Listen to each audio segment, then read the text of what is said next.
My next guest wrestles with God. Not literally. Well, actually literally. In his latest book, it's called God is Not Great, How Religion Poisons Everything. And here to talk about it is author and journalist Christopher Hitchens. Mr. Hitchens, why do you hate our Lord Jesus Christ so much?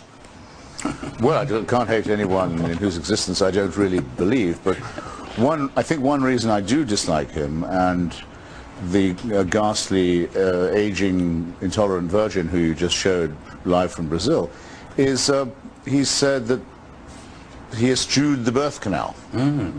Or rather, perhaps I put it another way, use the birth canal only as a one-way street.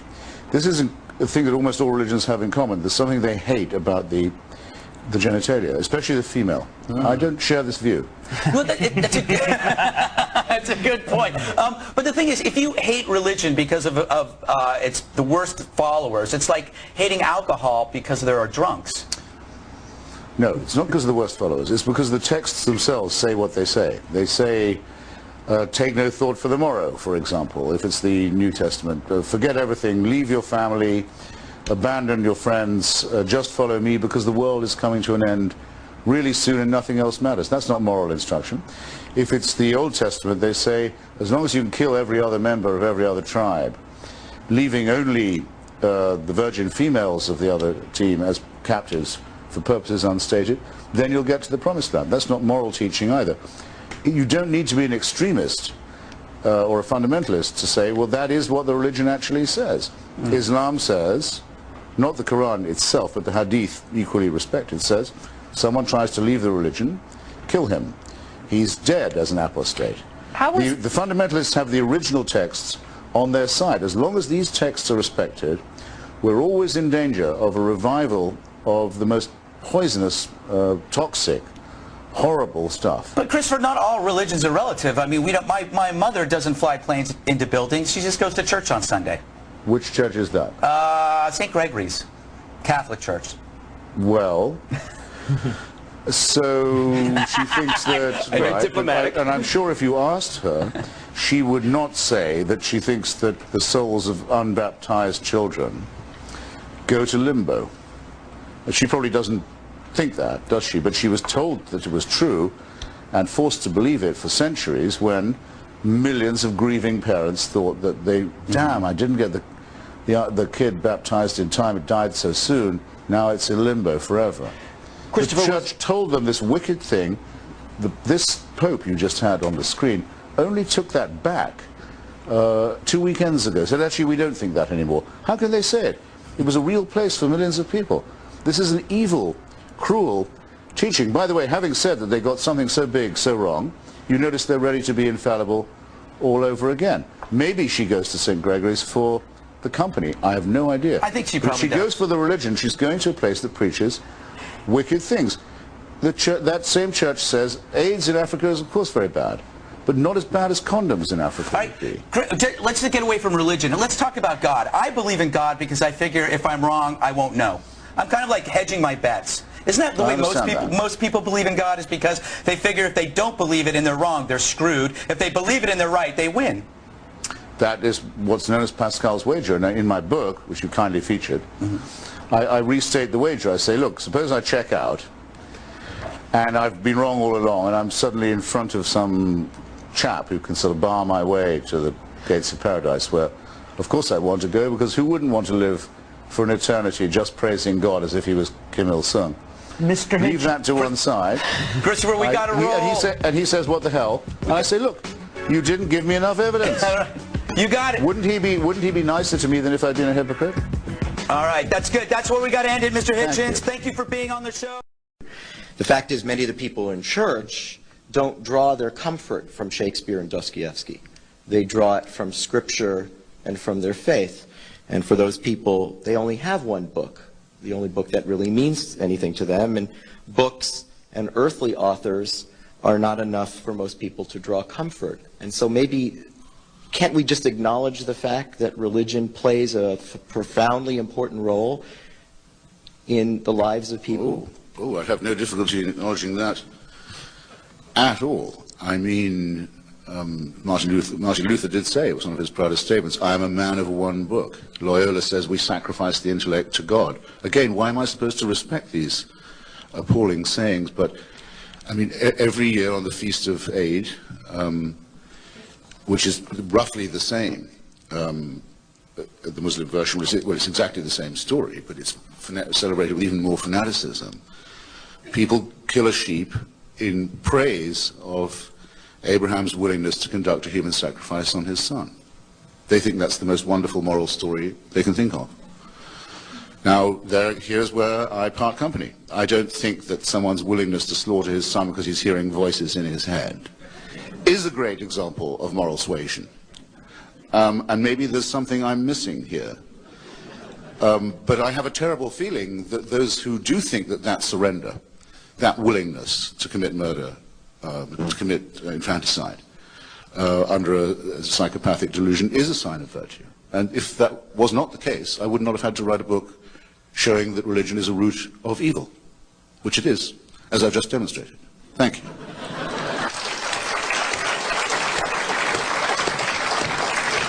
I mean, isn't this, at least even, certainly Christopher, who I think is chomping at many bits here, I mean, isn't this the fundamental problem of this conversation that we've engaged in, that it's not really religion, it's radical religion that we need to be worried about? Christopher, I'll get to you in a second. I know you want back in. I mean, there are many Muslims who read the Quran and practice Islam who are not overwhelmed by jihadist mindsets. There are Christians who are in church today who are not thinking about the Antichrist or apocalypse or Armageddon or the end of the world or any apocalyptic visions. There are Jews who don't spend their days in synagogue romanticizing about Judea and Samaria. Those people, I suspect, are able to reconcile their religious beliefs with their commitment to secular cultural participation. Christopher? Okay, this will be the first time you've ever heard someone move straight from the life of Brian to Albert Camus. The knight's move goes like this. You remind me of the Sermon on the Mount that Brian gives, where his auditors seem to hear him say, "Blessed are the cheesemakers." And someone in the audience says, no, it's not supposed to be taken literally. It's a reference to really anyone involved in the dairy industry. It's much more general than that. Now, all I know is what these books actually do say. And what they do say is what they actually say, such as the case of Abraham and Isaac. I don't know what other reading you have of that, other than that it's considered praiseworthy, if you hear the relevant voice in your head, to be willing to kill your own child, to please God. There it is in cold print, and that's what people take from it. What about Camus? Well, in La Peste, which is another book people don't exactly read for consolation, The Plague, there's a wonderful ending where it says that finally Iran is free again, and the terror is over, and the plague has gone away. But the rats are still down there in the sewers, and they're still carrying and incubating those bacilli, and they're waiting their chance, and they will, as the book ends by saying, one day those sewers will send their rats up again to die in a free city. Any fundamentalist or fanatic is always able, and you've just demonstrated it with the Lindsay case, at any time to revive the bacilli and say, look, it says here, this is God's word, you haven't been paying attention. Any Muslim who thinks that his duty is to kill or conquer all non-Muslims has absolute Quranic authority to do so, can always find it.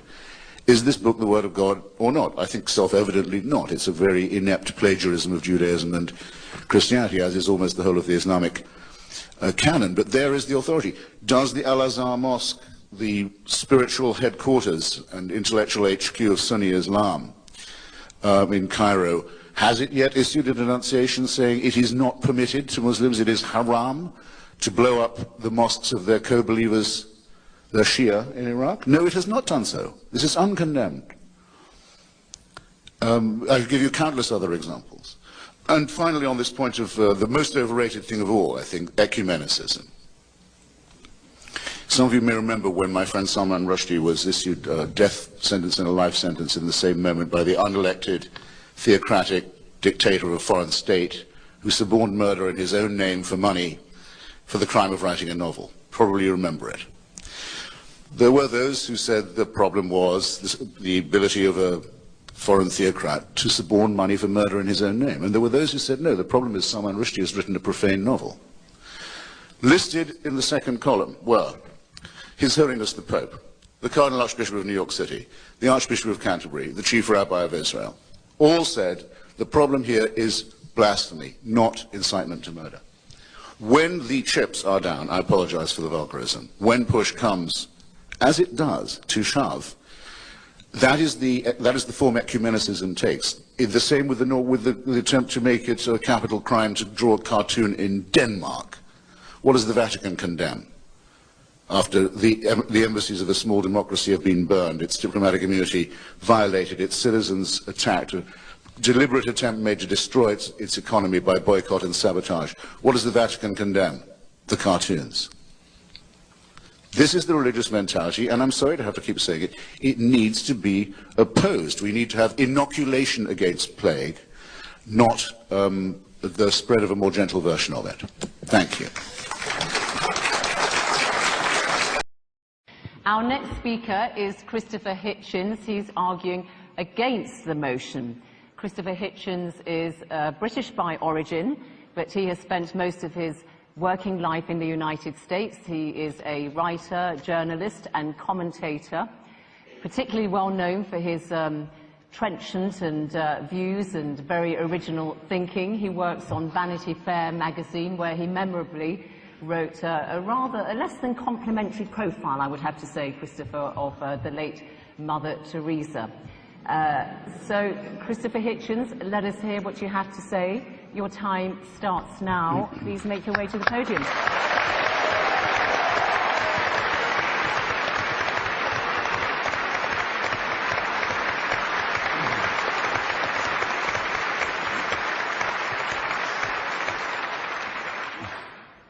Well, Your Grace, ladies and gentlemen, brothers and sisters, and Zainab, who did something that I almost never have had experienced before, paid a compliment to my shirt before we came on tonight, which I was able to return by pointing to hers, which you're feasting your eyes on now, and saying, I once saw Norman St. John Stevas, now Lord Stevas of Fawley, wearing a shirt just like that on the television.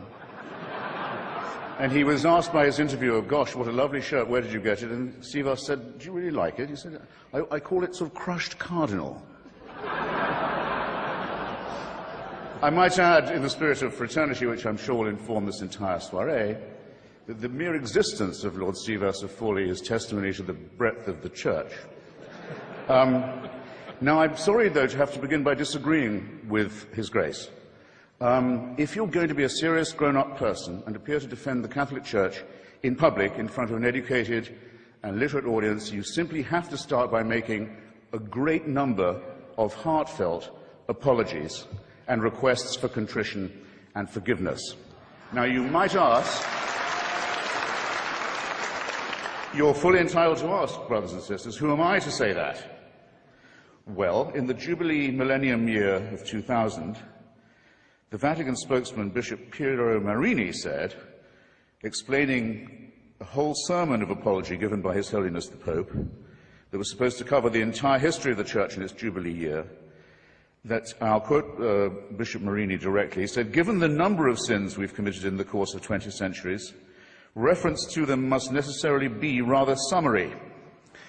Well, I think Bishop Marini had that just about right. I'll have to be summary too, but I think he said just about the least of it. His Holiness on that occasion, it was March the 12th, 2000, if you wish to look it up, begged forgiveness for, among some other things, the Crusades, the Inquisition, the persecution of the Jewish people, injustice towards women, that's half the human race right there, and the forced conversion of indigenous peoples, especially in South America. And that followed a whole series of preceding apologies, or apologies, I would say, of a kind, made by the late Pope John Paul, who, it troubles me not at all to say, was a very impressive and serious human being. It followed no less than 94, count them, public recognitions on his part of appalling crime and error and cruelty and stupidity and offences to the free intelligence, ranging from, I shall be summary, like Bishop Marini, the African slave trade, apologised for in 1995, the admission that Galileo was right about the relationship between the sun and the earth and other orbs, which came in 1992, one might add. No, I won't say, it's too easy to say better late than never. Here, I've said it. To violence and torture, legalized torture. Torture was legalized and institutionalized by the Roman pontiff during the Counter-Reformation. That came in 1995. And for silence during Hitler's final solution, or Shoah, as well as, in 1999, coming in just under the Millennium Jubilee wire, an apology for the burning alive in the main square of Prague of the great Czech Protestant Jan Hus. Since that big fiesta of forgiveness that began in, or culminated, I might say, in 2000, fiesta of forgiveness, fiesta of asking for it, the papacy's also asked to be forgiven for the sack of Constantinople and the massacre of Byzantine Christianity in April 1204 as part of the Fourth Crusade, the anathema on all Eastern Orthodox Christians as unbelievers, heretics, and people dwelling outside the health of the Church was lifted only in 1964. I call your attention to that. He also expressed sorrow about the murder and forced conversion of Serbian Orthodox Christians in the Balkans during the Second World War. And it doesn't end there. There are smaller but significant, equally significant, avowals of a very bad conscience. These have included regret for the rape and the torture of orphans and other children in church-run schools in almost every country on earth, from Ireland to Australia. And I'm pleased to see that due reconsideration is now being given, and may in fact have been given, to the hellish, I choose the word carefully, doctrine of limbo, St. Augustine's cruel and stupid disposal problem, solution to a non-existent problem, that is to say, the destination of the souls of unbaptized children. Up until now, Catholic parents have been taught that's where their unbaptized children went, a form of torture that's sometimes worse than the physical. Now it seems that this piece of Augustinian sadism is undergoing reconsideration as well. But remember, this is from a church that, on the whole, cannot err. We still await a more direct admission. For example, I give some suggestions of my own while we're at it. I would like them to take back the Concordat made with Adolf Hitler, the first treaty he ever signed, giving the Church a monopoly over education in Germany in exchange for the dissolution of the Catholic Centre Party, to give the Nazi Party a clear run. I'd have apologized for the Lateran Pact with Mussolini, myself, also the first treaty ever signed by that fascist dictator. I would also think I'd want to reconsider the fact that Father Tiso, head of the Nazi puppet state in Slovakia, was a priest in holy orders, that the Croatian fascist puppet state, the Ustaša state of Ante Pavelic, was also operating under full clerical protection and disguise, as was the regime of General Franco and the dictator Antonio Salazar. And I'd also want, I really think I would beg forgiveness for this, I don't think the German Church should have asked Hitler's birthday to be celebrated from the pulpit every year until he died. These are very serious matters, and they're not to be laughed off by references to the occasional work of Catholic charities. But I draw your attention not just to the apologies, ladies and gentlemen, but to the evasive and euphemistic form that they take.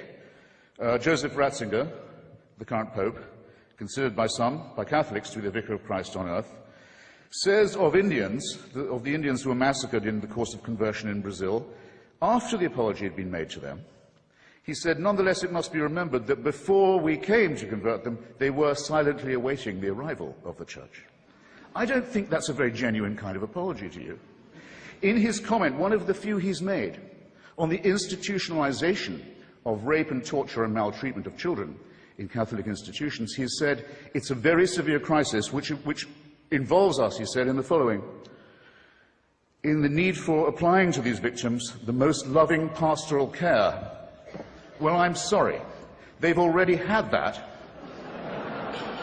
And to say that this is the responsibility laid upon you by the horrific admission that you've already had to make is not accepting responsibility in any adult sense.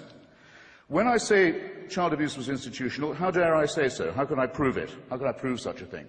Well, I'll ask His Grace, and I'll ask Anne Widdecombe. Where is Cardinal Bernard Law now? Where is he? Where is the Cardinal Archbishop of Boston, whose resignation was indignantly demanded, finally, by 50 members of the church and by the whole laity of Massachusetts, who also demanded his prosecution for the promotion and protection and covering up and apology for and defense of people whose crimes against children are too revolting to specify. And he's not in the jurisdiction of Massachusetts now, as perhaps you know. He's the Supreme Vicar of the Church of Santa Maria Maggiore in Rome, personally appointed by the Pope to that as well as many other important sinecures. And in 2005, this man, a fugitive from justice and from complicity in the filthiest crime that it's possible for a human being to imagine, was one of those voting in conclave to decide who the next Vicar of Christ on earth will be. I don't know. I think I'd like to hear a bit more shame about this. I think I'd like to see a bit more confrontation with the reality of the business. Now, this is a serious question, as I've said, and Whittaker very often, rightly, in my opinion, attacks the climate of moral relativism and of anything goes that can very well be the handmaiden of postmodernist, hedonistic culture. I very often am glad that she points these things out. But the rape and torture of children is not something to be relativized. It's not something to be excused as a few bad priests. It's certainly not to be excused by the hideously false claim made by some Catholic conservatives that this wouldn't have happened if queers hadn't been allowed into the church. I'm sorry to say that queerdom in the church is an old story too. And it's worse, it's much worse than pornography, and it's much worse than bad language on TV. And it's the crime that cries out for punishment. It's the thing that if we were accused of on this side of the House, we would die rather than admit. And if we were guilty of it, would kill ourselves. And it's the one thing the Church has decided to excuse itself for under this papacy. The same euphemism comes in the term some Christians that is used in all the apologies about the Crusades, the Inquisitions, the anti-Semitic pogroms, and all the rest of it. It said some Christians fell into error. Some Christians allowed themselves to be deceived in this way and to act against the gospel. Well, anti-Semitism was preached as an official doctrine of the Church until 1964. Do you think that might have something to do with public opinion in Austria and Bavaria and Poland and Lithuania? That the Jewish people were accused collectively as a people of deicide, of the crime of the murder of God in the figure of Jesus of Nazareth. And that anathema on them was not lifted until 1964, well after the perpetrators of the Holocaust had stood trial in secular courts and been rightly punished for their actions. How can this church say it has any moral superiority? It has difficulty catching up to what ordinary people regard as common moral and ethical sense, and it still can't make itself apologize properly, and I'll tell you why. Because, and I'll quote again from the encyclicals, it is said of the Crusades, of the complicity with the Holocaust, of the political and diplomatic alliance with fascism, of all of these things, it is said, well, violence was committed, but I'll stress this, I'll underline it, I'll quote directly, in the service of the truth. So how is an apology possible? How is any understanding or undertaking or firm purpose of amendment to be allowed when the original sin, so to say, the radix malorum, the fons et origo, the problem in the first place, is the belief on the part of this church that it does possess a truth that we don't have, and it does have a God-given right, a warrant, a mandate of heaven to tell other people what to do, not just in their public, but in their private lives. And until that is changed, till that fantastic and sinister and non-founded claim is changed, these crimes will go on repeating themselves, being partially denied, partially admitted when it's too late to do anything else, and covered up.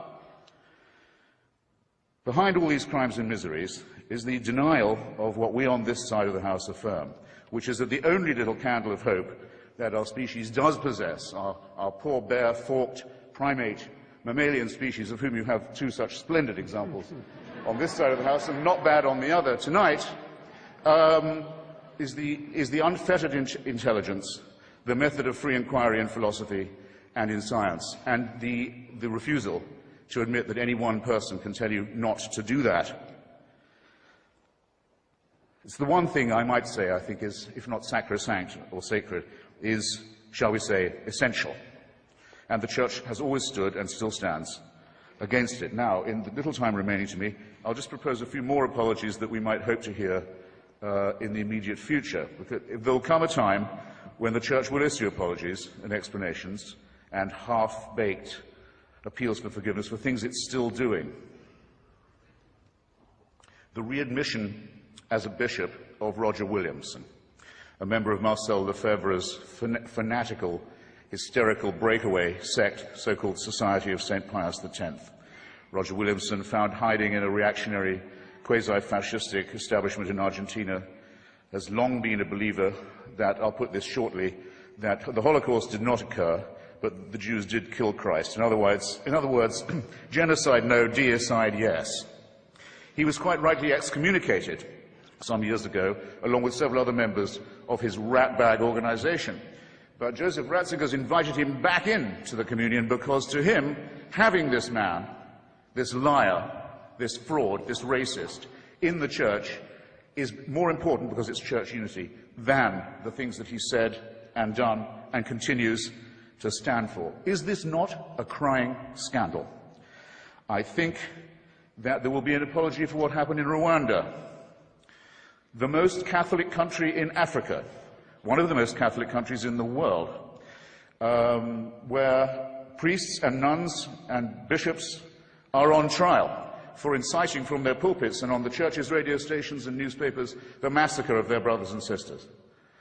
And the papacy was silent on this appalling occasion, and everyone in Rwanda knows it. And there hasn't yet been a properly written apology for that disgrace. Staying in Africa, I think it will one day be admitted with shame that it might have been in error to say that AIDS is bad as a disease, very bad, but not quite as bad as condoms are bad, or not as immoral in the same way.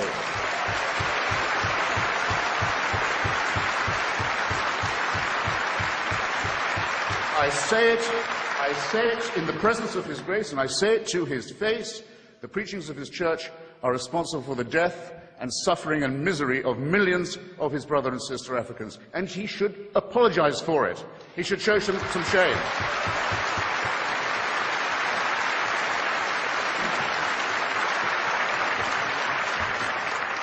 Fourth, for condemning my friend Stephen Fry for his nature, for saying you couldn't be a member of our church. You're born in sin.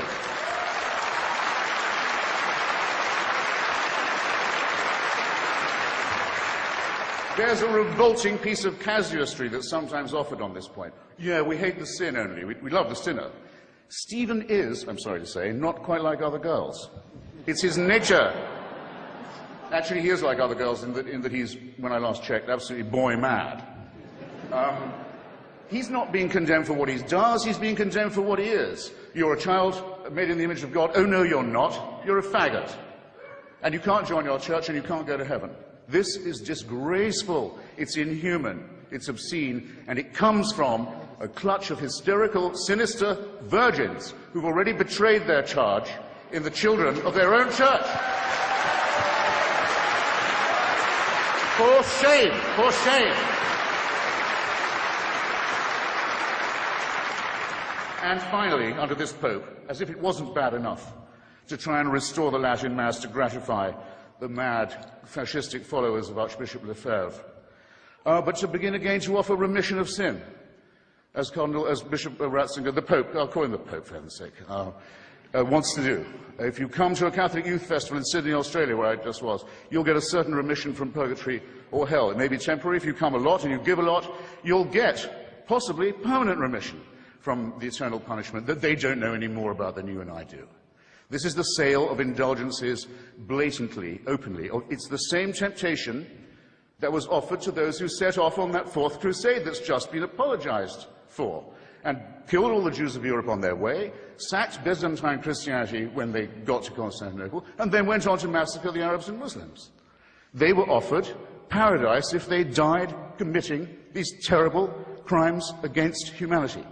But if you see what I mean, therefore, the stimulus to crime, the impetus to crime, the belief in certainty, the belief that a divine warrant entitles you to do whatever you like, is the sin that must be cancelled, that must be annealed, that must somehow be apologized for.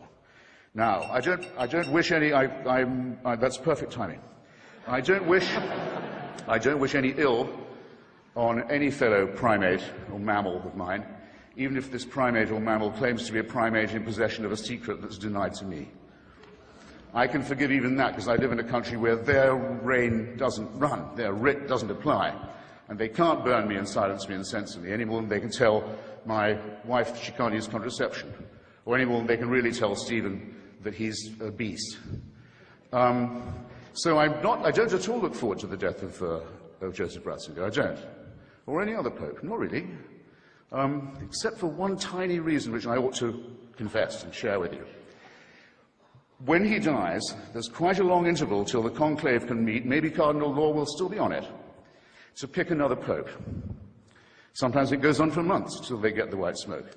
And for that whole time, that whole interval, it's a delicious, lucid interlude, there isn't anyone on earth who claims to be infallible. Isn't that nice? All I want to propose in closing is this, that if the human species is to rise to the full height that's demanded by its dignity and by its intelligence, we must all of us move to a state of affairs where that condition is permanent. And I think we should get on with it. Okay, thank you for having me.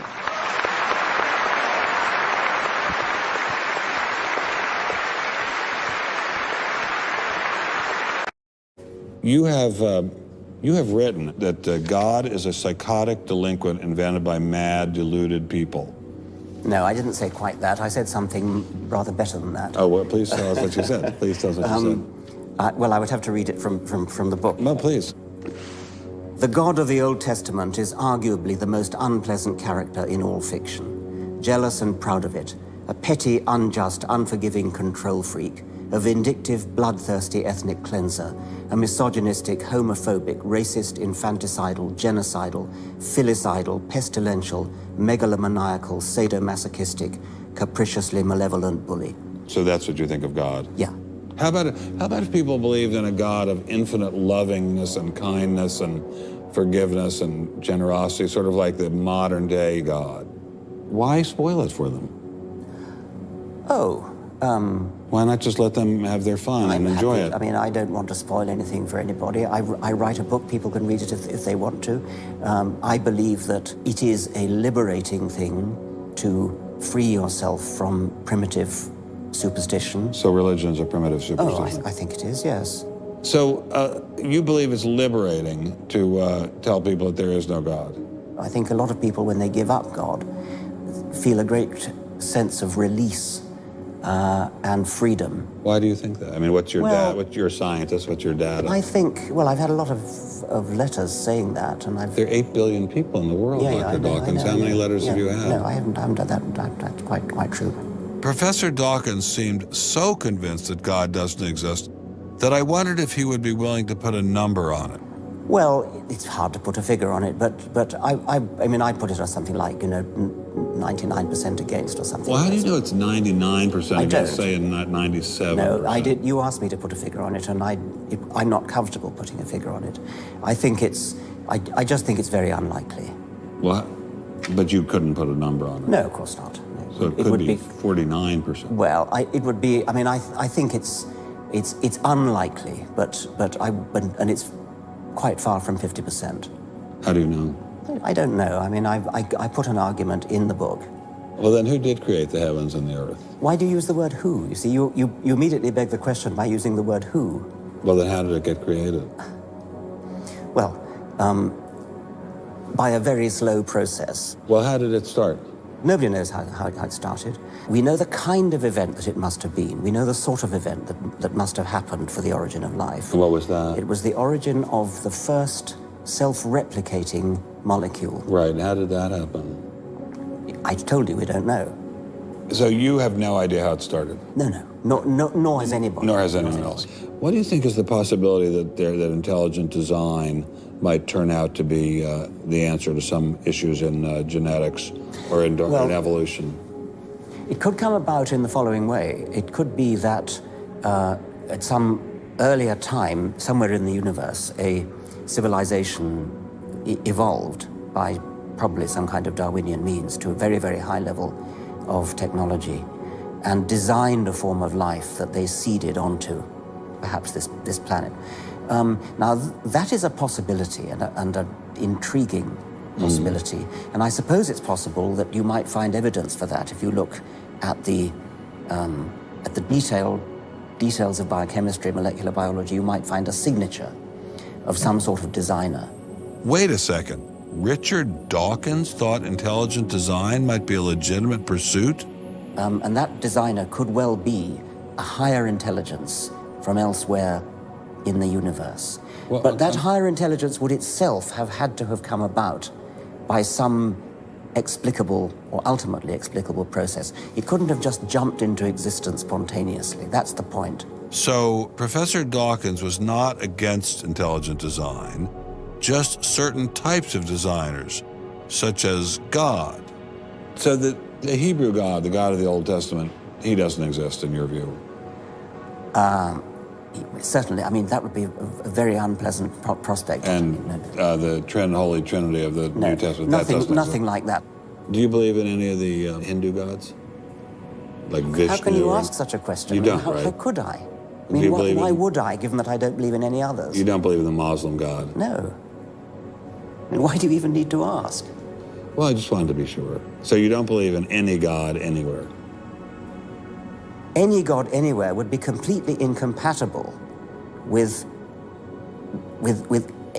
anything that I've said. I assume. Yeah. I just wanted to make sure. You don't believe in any God anywhere? No. What if after you died you ran into God? He said, "What have you been doing, Richard? I mean, what have you been doing? I've been trying to be nice to you. Yeah. I gave you a multi-million-dollar paycheck over and over again with your book, and look what you did." Bertrand Russell had that point put to him, and he said something like, "Sir, why did you take such pains to hide yourself?" But if the intelligent design people are right, God isn't hidden. We may even be able to encounter God through science, if we have the freedom to go there. What could be more intriguing than that?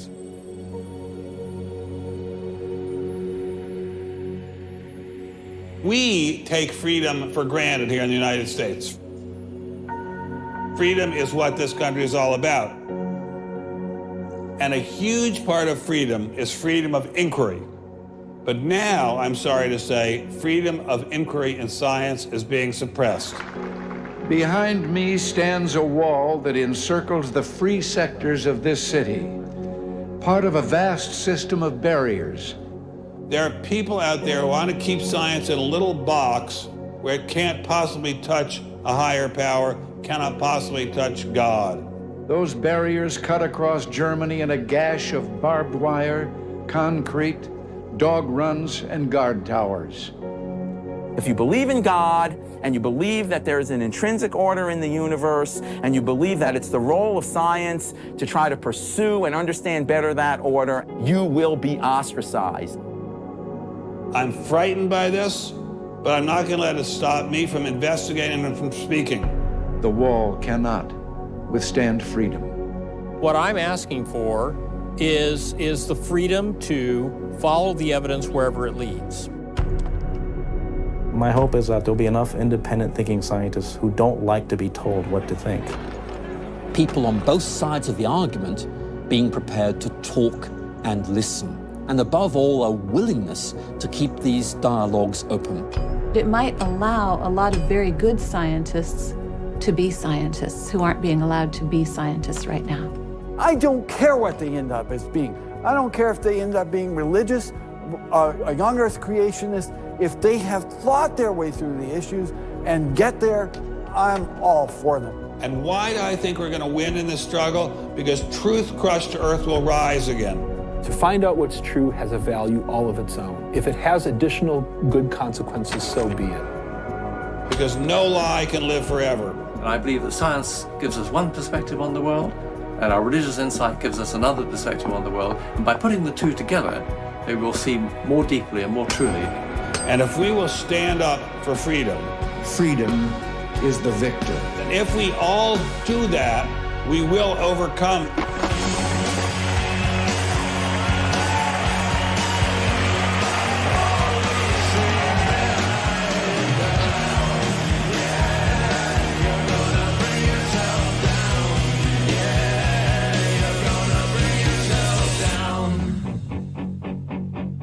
I've taken a first step by speaking out on this issue. But if the wall is to come down, we all have to do our part. Some of you will pay a heavy price for speaking out. You may even lose your job. I guarantee you, you'll get hate email. But if you don't get involved, will anyone be left to carry on this struggle? Anyone? Anyone?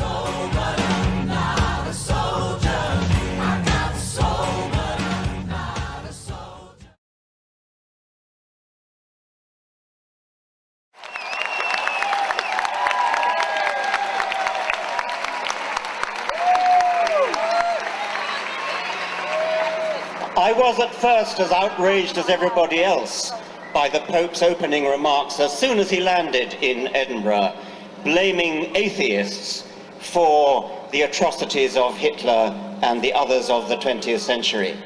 But then I took comfort from it, because it seemed to me that in a way it was showing that we had rattled them so much that he was forced to the ignominious expedient of attacking us so as to divert attention from the real crimes that had been committed in the name of the Catholic Church. I can just imagine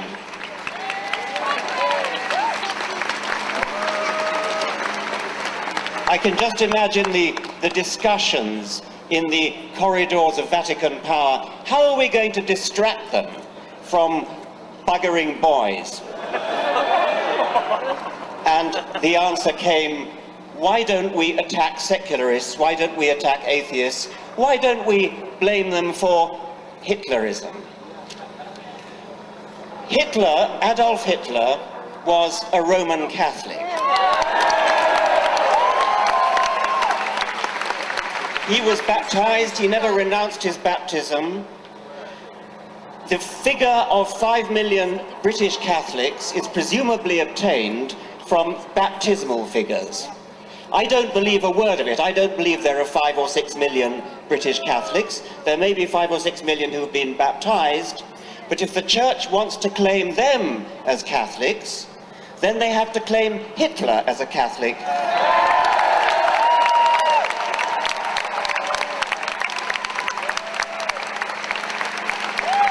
At very least, Hitler believed in a personified providence. He often spoke of it, and it was presumably the same providence that was invoked by the Cardinal Archbishop of Munich in 1939, when Hitler escaped assassination and the Cardinal ordered a special Te Deum in Munich Cathedral, quote, to thank divine providence in the name of the Archdiocese for the Führer's fortunate escape. I'm going to read a speech made in Munich, the heart of Catholic Bavaria, in 1922, and I leave you to guess whose speech it is. My feeling as a Christian points me to my Lord and Saviour as a fighter. It points me to the man who once in loneliness, surrounded by a few followers, recognized these Jews for what they were and summoned men to fight against them, and who, God's truth, was greatest not as a sufferer, but as a fighter. In boundless love as a Christian and as a man, I read through the passage which tells how the Lord at last rose in his might and seized the scourge to drive out of the temple the brood of vipers and adders. How terrific was his fight against the Jewish poison. Today, after 2,000 years, with deepest emotion, I recognize more profoundly than ever before the fact that it was for this that he had to shed his blood upon the cross. That was one of numerous speeches by Adolf Hitler, passages in Mein Kampf, where Adolf Hitler invoked his own Roman Catholic Christianity. No wonder he received such warm support from within the Catholic hierarchy of Germany.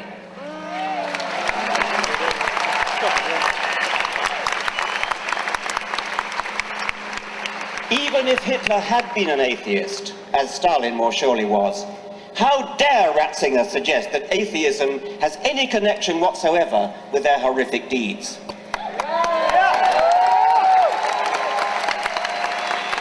Any more than Hitler's and Stalin's non-belief in leprechauns or unicorns, any more than their sporting a moustache along with Franco and Saddam Hussein. There is no logical pathway from atheism to wickedness, unless, that is, unless you are steeped in the vile obscenity at the heart of Catholic theology. I refer to the doctrine of original sin. These people believe, and they teach this to tiny children, at the same time as they teach them the terrifying falsehood of hell, that every baby is born in sin. That would be Adam's sin, by the way. Adam, who, as they themselves now admit, never actually existed.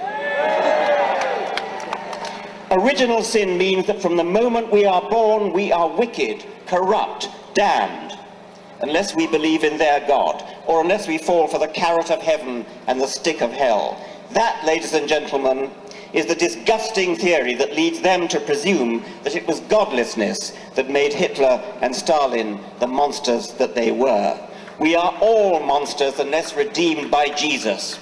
What a revolting, depraved, inhuman theory to base your life on. That's the theory of biblical.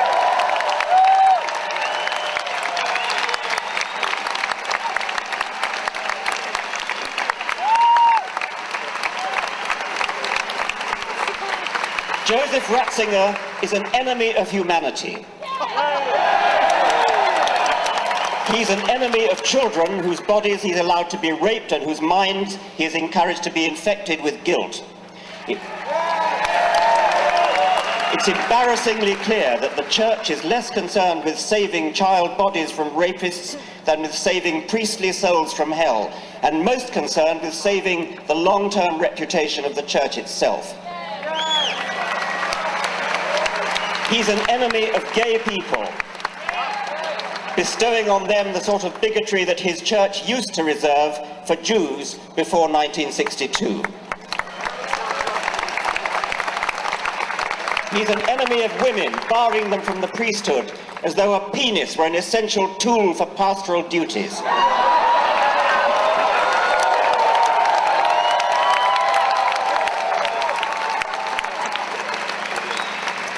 He's an enemy of truth, promoting barefaced lies about condoms not protecting against AIDS, especially in Africa.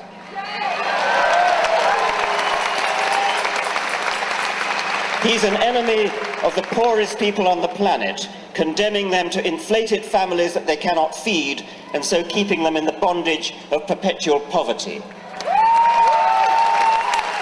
A poverty which sits ill beside the obscene wealth of the Vatican. He's an enemy of science, obstructing vital stem cell research on grounds not of true morality, but of pre-scientific superstition.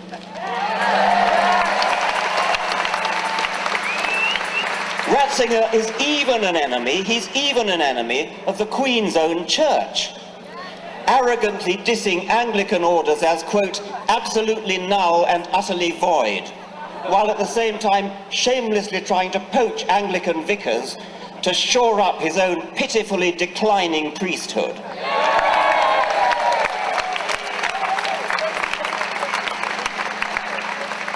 Finally, perhaps of most personal concern to me, Ratzinger is an enemy of education.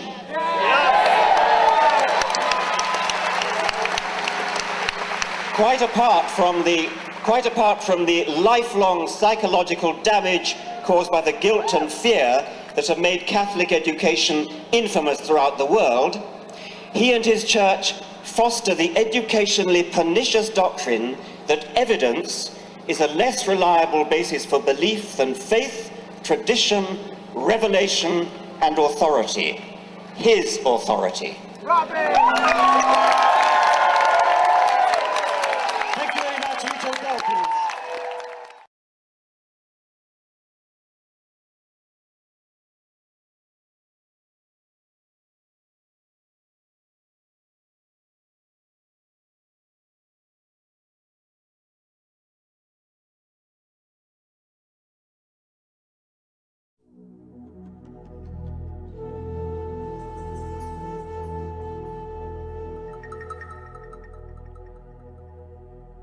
There are would-be murderers all round the world who want to kill you and me and themselves because they're motivated by what they think is the highest ideal. Of course, politics are important. Iraq, Palestine, even social deprivation in Bradford. But as we wake up to this huge challenge to our civilized values, don't let's forget the elephant in the room, an elephant called religion. The suicide bomber is convinced that in killing for his God, he will be fast-tracked to a special martyr's heaven. This isn't just a problem of Islam. In this program, I want to examine that dangerous thing that's common to Judaism and Christianity as well. The process of non-thinking called faith. I'm a scientist, and I believe there is a profound contradiction between science and religious belief. There is no well-demonstrated reason to believe in God. And I think the idea of a divine creator belittles the elegant reality of the universe. The 21st century should be an age of reason, yet irrational, militant faith is back on the march. Religious extremism is implicated in the world's most bitter and unending conflicts. We want the non-Muslims off the lands of Muhammad. We want the kuffar out of it. America, too, has its own fundamentalists. The issue for the next generation is going to be the Islamification of Europe. And in Britain, even as we live in the shadow of holy terror, our government wants to restrict our freedom to criticize religion. Science, we are told, should not tread on the toes of theology. But why should scientists tiptoe respectfully away? The time has come for people of reason to say enough is enough. Religious faith discourages independent thought, it's divisive, and it's dangerous.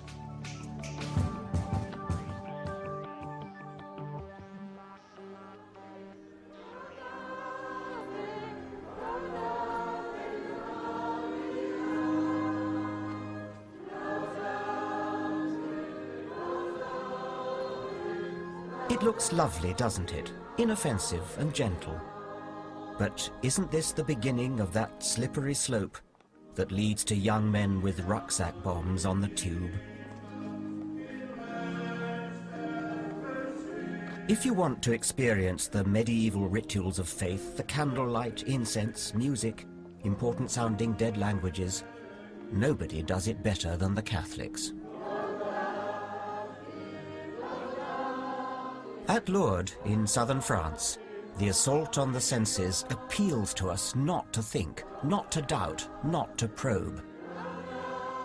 And if we can retain our faith against the evidence, in the teeth of reality, the more virtuous we are.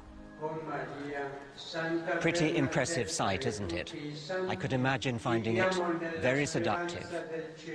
Partly because of the tremendous feeling of group solidarity that there must be. If you have the delusion that you're Napoleon, it must be a fairly lonely feeling because nobody else agrees with you. Your faith that you're Napoleon needs a lot of shoring up. But these people here, thousands of people, all have exactly the same delusion. And that must give wonderful reinforcement to their faith.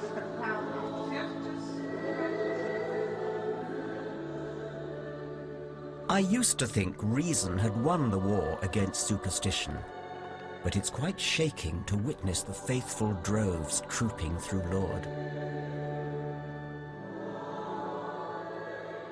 This is a benign herd, but it supports a backward belief system that I believe reason must challenge.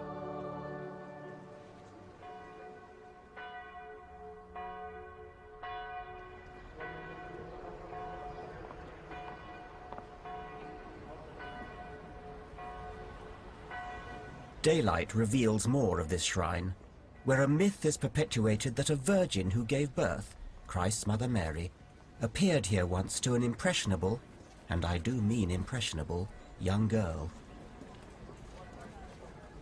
The faithful make the pilgrimage here because they believe that terrible afflictions can be cured by dragging their poor bodies up to a pool of water where the Virgin Mary made her miraculous appearance. In reality, they're probably more likely to catch something from the thousands of other pilgrims who've wallowed in the same water.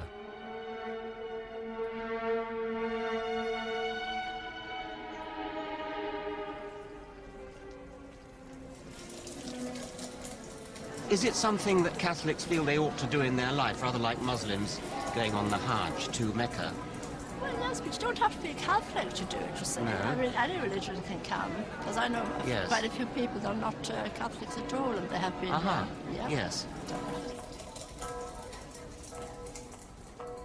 And what are you hoping to get out of it? Well, I've got a lot out of it. I've got faith, I've got trust, Yes. and a belief that there is a person up there Right. stronger than any medical person. Right, what about a cure then?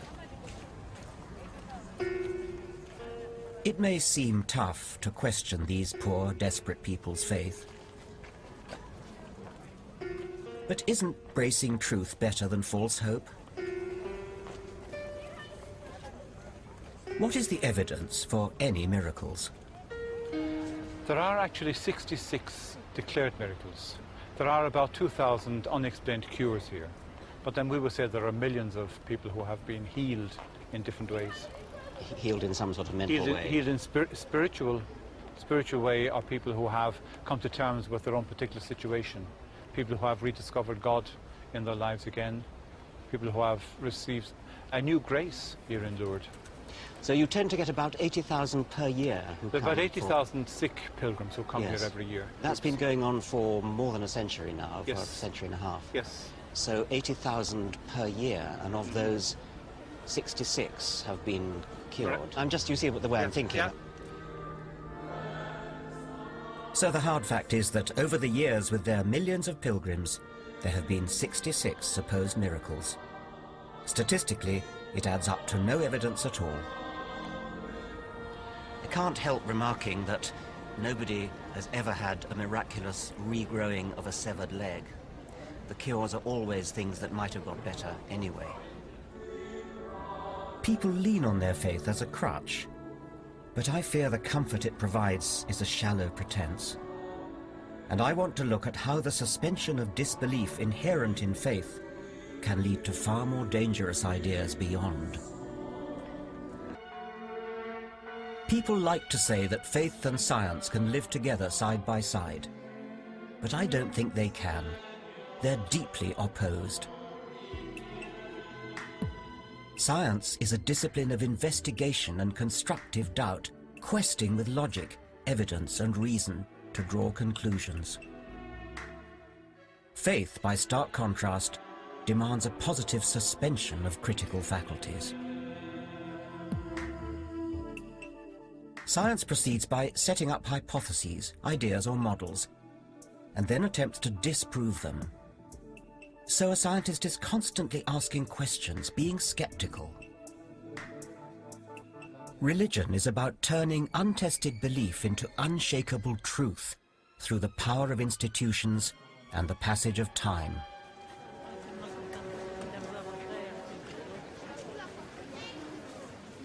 Let me give you an example of this with the story of the Assumption of Mary. Catholics believe that Jesus' mother Mary was so important she didn't physically die. Instead, her body shot off into heaven when her life came to a natural end.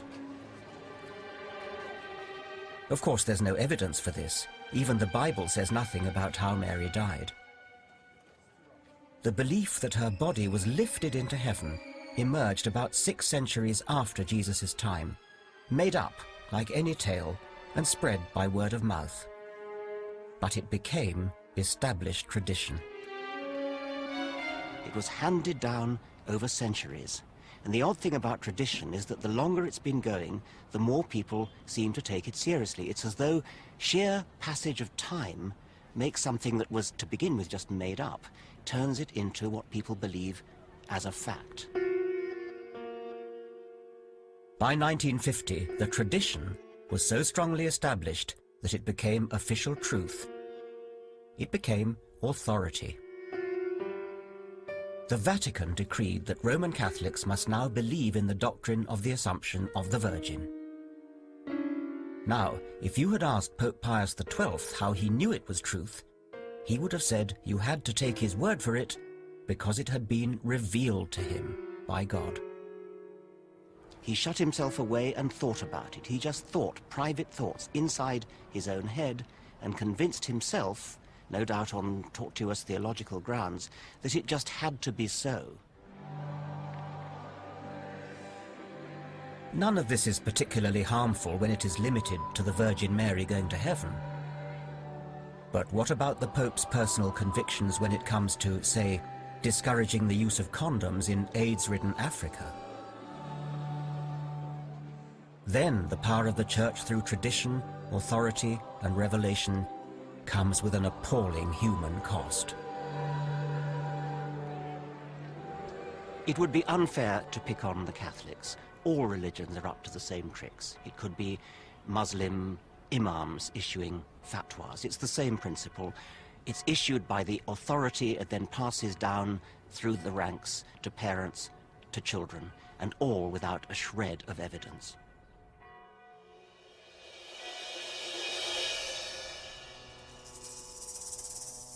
Unlike science, which sees it as a challenge, religion thrives on unsolved mystery.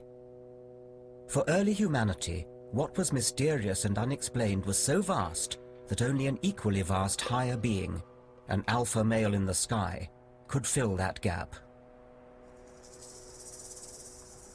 How would our ancestors have responded to the sunrise?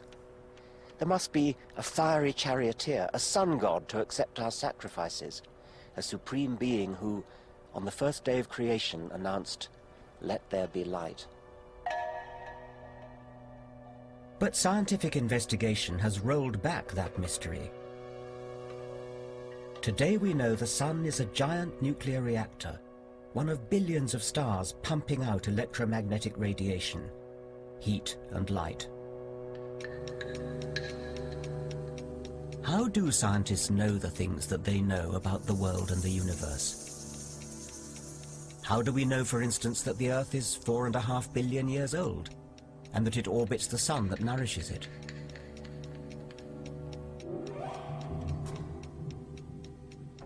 How do we know that these dinosaurs are hundreds of millions of years old? The answer is evidence. Tons and tons of mutually supporting evidence. Science is about testing, comparing and corroborating this mass of evidence, and using it to update old theories of how things work. I do remember one formative influence in my undergraduate life. There was an elderly professor in my department who had been passionately keen on a particular theory for, a number of years. And one day an American visiting researcher came and he completely and utterly disproved our old man's hypothesis. The old man strode to the front, shook his hand and said, "My dear fellow, I wish to thank you. I have been wrong these 15 years. And we all clapped our hands raw. That was the scientific ideal of somebody who had a lot invested, a lifetime almost invested into theory. And he was rejoicing that he had been shown wrong and that scientific truth had been advanced.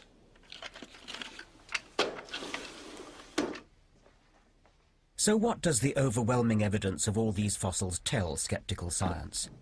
How did we and every creature get here in all our improbable diversity?